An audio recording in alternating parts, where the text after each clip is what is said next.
Hello mga travel buddies. It's April 11 and nagsisimula na, tanghali pa lang, nagsisimula na ang Friday traffic. Yes, I'm obviously driving. Pagpasensahan na kung hindi ako tumitingin, kasi mabuti na nakafocus sa pagmamaneho kaysa maging alaala. Yan. This is no ordinary Friday kasi po next week ay Holy Week na. Kaya saan ba ang inyong mga travels? Kayo ba ay pa north? Ako ay pa south. Yan. So video tayo ngayon kasi safety tips, travel reminders, ano mga dapat natin gawin. Kayo ba ay maglo-long drive for the Holy Week? Ano nga? Quaresma. Yeah, sorry. Culmination ng ating Lenten season para sa mga Katolikong kapatid. At sa ating mga hindi naman mananampalataya, ito ay pagkakataon para mag long weekend, super long weekend, mag-break sa trabaho at magbakasyon. So yun, saan ba mga gala natin? Share nyo naman. Anyways, sa mga magdadrive, long drive lalo na, remember, blow baguettes. O sa mga medyo thunders, blow baguettes. Diba? Battery, L, I lights, oil, water, tapos brakes, air, gas, engine, tires, and self. Actually, pinaka-importante dyan yung pinakadulo, yung self. Pero pangit namang is blow, bakit? O, di ba? So, yun, kung ngayon ka palang nakakita ng video ko, please browse my page. Meron tayo dyang battery jump starter para kung mapipilitan ka mag long drive ngayong Quaresma, ngayong Long Holy Week. Baka bumigay ang iyong baterya, mabuti nang may dala kang battery jump starter. And even if bago ang baterya mo at magandang meron ka din yan para makatulong ka sa ibang nasiraan, di ba? Meron din tayong tire inflator. Yan, mas common yan kasi minsan hindi naiiwasan, may nadadaanan tayong pangit na daan na napaka-common naman sa Pilipinas, di ba?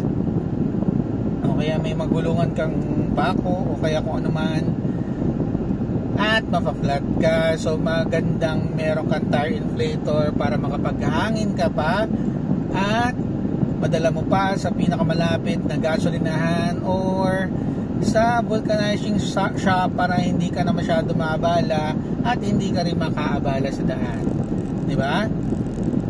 Yun, importante, wala dyan yung M, yung Tagalog ay P, pera, di ba? Money. But obviously, sino ba namang nagbabakasyon, naglo-long drive, nagmamaneho ng ano? Pero just in case, it's 2025, kahit na meron na tayong mga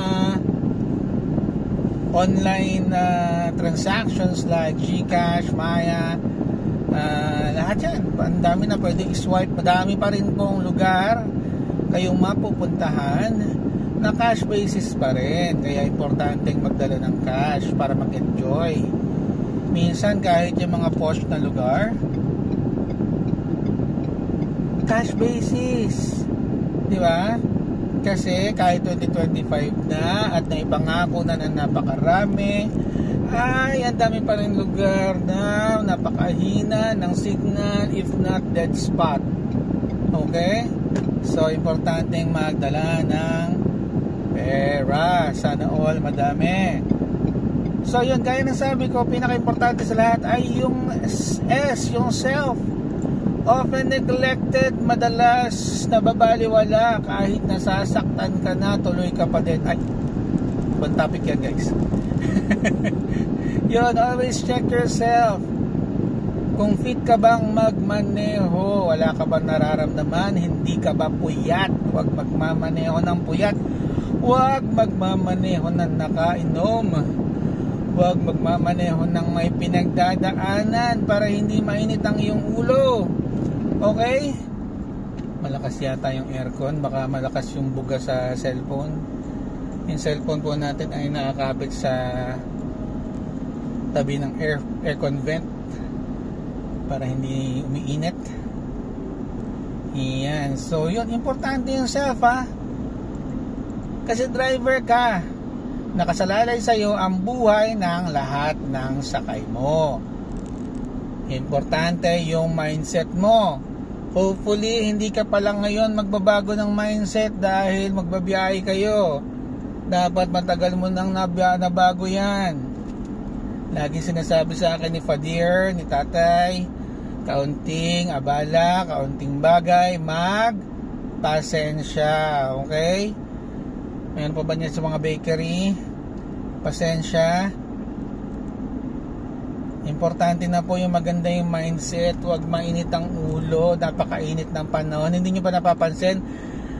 Pakadami. Ang taas ng influx ng left lane block ahead. Napakataas ng instances ng mga road rage. Ang tatapang. Atapang atao now. Alaala na later. Diba?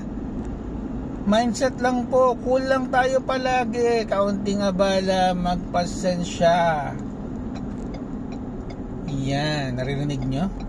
Turn signals, left lane block ahead. Mag-signal bago lumiko, at hindi porke nakasignal ka, pwede ka nang lumiko. Always check your mirrors kung pwede kang lumiko. Okay, nag-signal ka nga, hindi ka naman tumingin. Di nabangga ka din.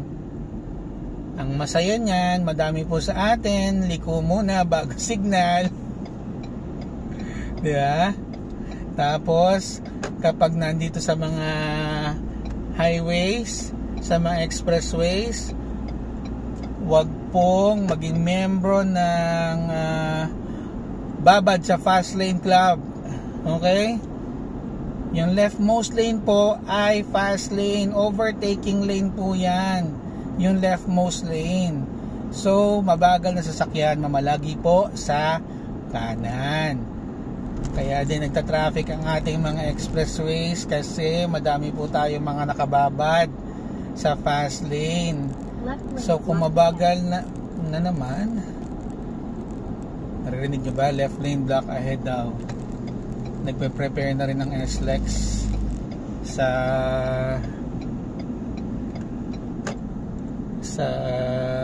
Holy Week.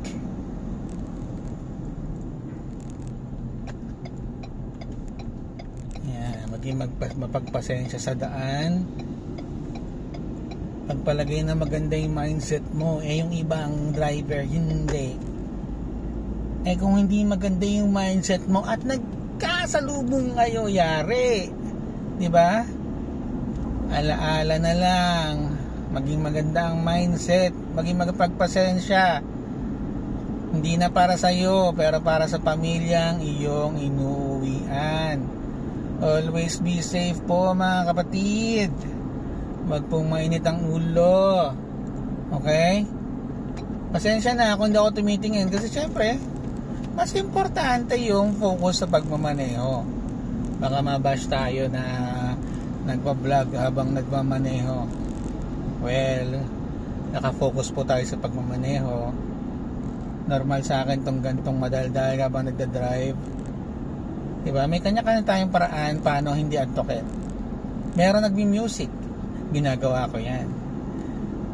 Meron nagmo-monologue, ginagawa ko yan. Diba? Kausapin mo yung sarili mo. Bakit ba ang pogi-pogi ko?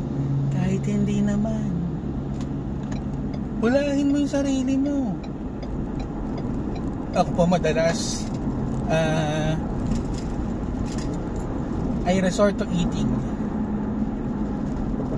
Candy man yan, chichirya man yan, habang nagdadrive para po hindi antokin.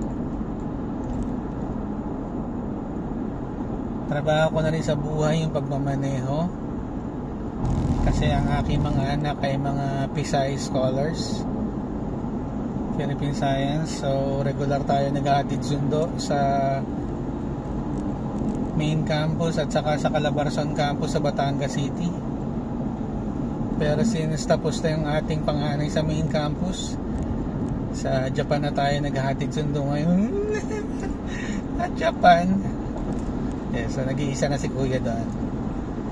Pagkagantong Friday, Sunday, normally nasa kalye tayo para maghatid sundo sa Batangas City.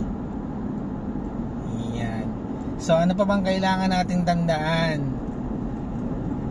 Hindi lang yung ating biyahe. Baka sobrang focus ka sa pagbiyahe, sobrang focus ka sa travel mo, yung bahay mong iiwanan ay nakalimutan mo ng sarahan. Always secure the house para meron kang bahay na babalikan.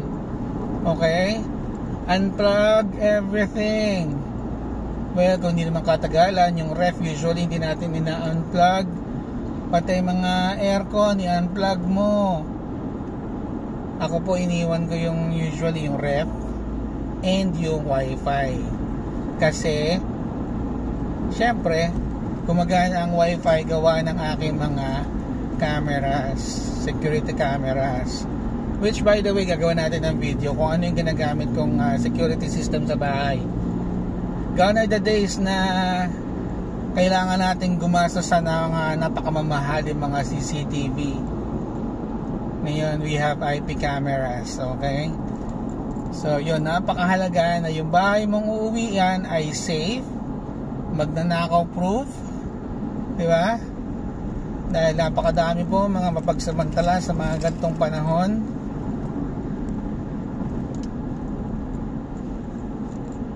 Habang nagbabakasyon ng iba, sila ay gumagawa ng kabuhayang katarantaduhan. Diyos ko po, napakahirap na ng Pilipinas. Ang dami na naghihirap. Lumaban po sana tayo ng patas. Diba? Yan, secure ang bahay ha. Importante po ang uuwian. Just the same, importante ang papunta, importante din po ang pabalik. Okay? Madaming aksidente. I'm not sure if mas madami, pero I would suppose na madaming aksidente dun sa mga pauwi na. Bakit? Kasi pagod na. Yung iba, bukod sa pagod, nakainom pa.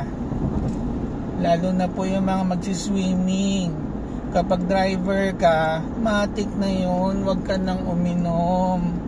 Okay?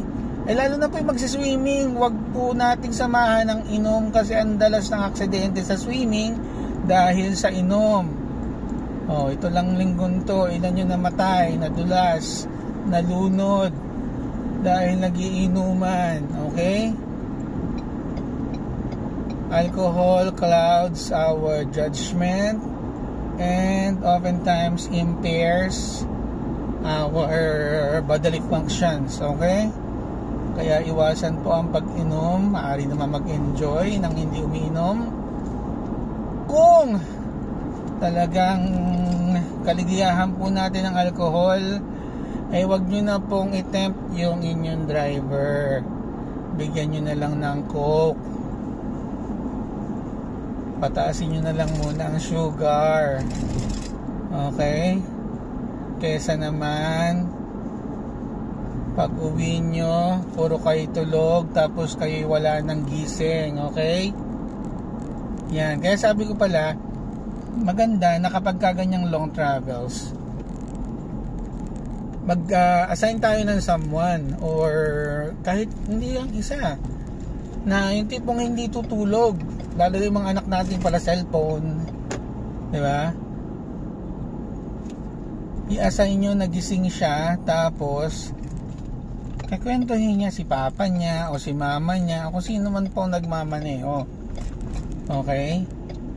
Para hindi naman sobrang maborlogs yung ating mga drivers, yung ating mga daddies o kaya yung ating mga momshies na nagmamaneho. Ayan, malapit na tayo dito sa Calamba at nakatutukan na mga sasakyan. Huwag magpalipat-lipat ng linya. Huwag maging snack. Kalye po yan, hindi po yan snakes and ladders. Okay? Hindi yan subway surfers na palipat-lipat kang ganon. Okay? Iwas aksidente po tayo palagi.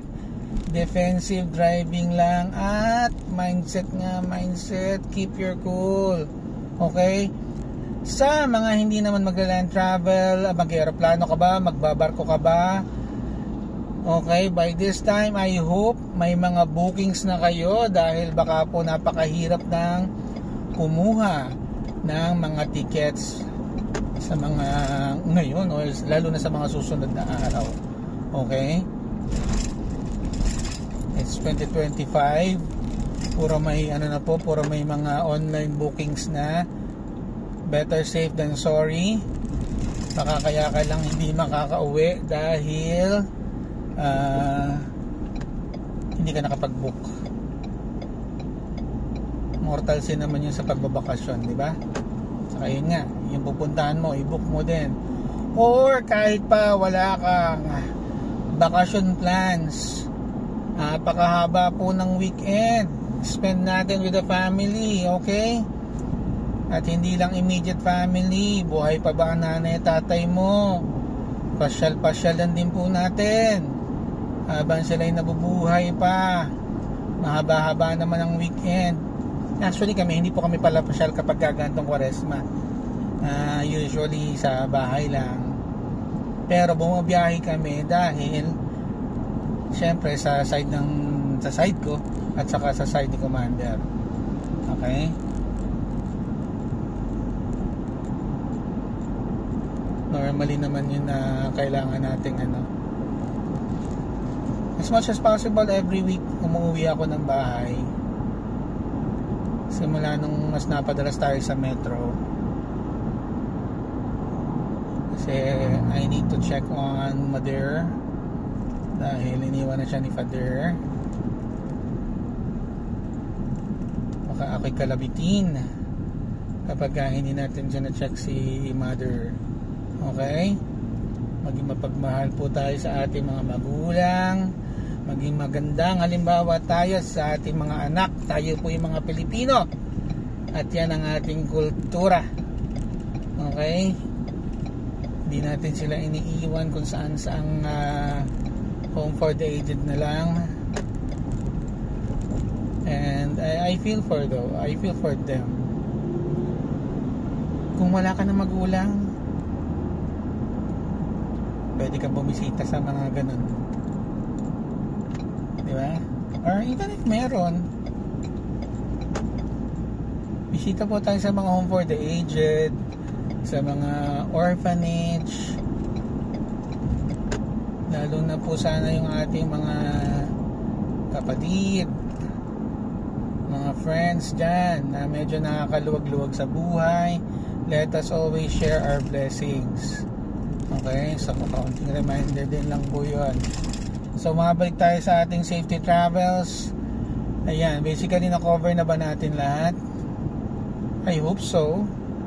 So yun, by the way, pag nagbakasyon po tayo, lagi nating tatandaan, since ito lang naman talaga yung time na medyo mahaba-haba yung bakasyon bukod sa Pasko. So I can't really blame people, lalo na yung mga kapanalig ko sa Simbang Katolika, na ginagamit tong panahong to sa pagbabakasyon. Kasi syempre sayang yung oras para makipag-bonding sa pamilya, di ba? Pero habang tayo po yung nagbabakasyon, hanapin natin yung pinakamalapit na mga simbahan. Wag po nating kalimutan magnilay-nilay, magdasal, magsimba, para gunatain yung pagpapakasakit ni bro. Okay? Huwag natin siyang kalimutan, kasi just like Christmas, this or he is the reason for the season. So yun na lamang po. I think napakadaldal ko na, madami na ako masyado nasabi. So everybody, keep safe, happy travels, enjoy po. Iwas init ng ulo, iwas aksidente, my God. Keep safe po tayong lahat, everyone. Ingat-ingat, enjoy po, keep safe, God bless. Magandang buhay po para sa lahat. God bless, God bless. Ingat po, bye-bye. Bye-bye.